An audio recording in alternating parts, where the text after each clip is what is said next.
Do all of the people that you've mentioned in the exempted categories have to make up their fast later on? Out of the 13 categories which I mentioned, the first 3 categories, they don't have to make up their fast later on. That is a non-Muslim, that's a person who is a minor, and a person who is insane.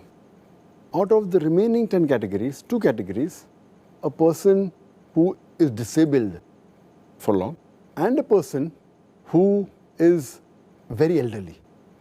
These 2 people also don't have to make up for their fast, but they have to pay a ransom, the feeding of a poor person for every fast they missed. As far as the other 8 categories are concerned, the moment the condition in which they are, it gets reversed, then they have to make up for the fast which they missed.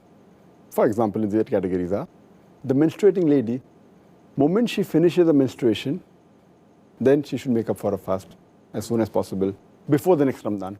A woman who is in the period of postnatal bleeding, the moment it gets over, she has to fast.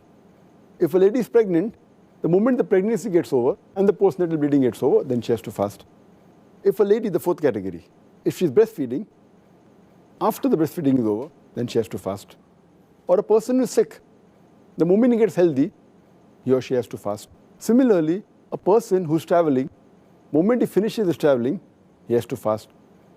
And a person who's taking part in jihad, fighting in the cause of Allah subhanahu wa ta'ala, moment the fight gets over, he or she has to fast.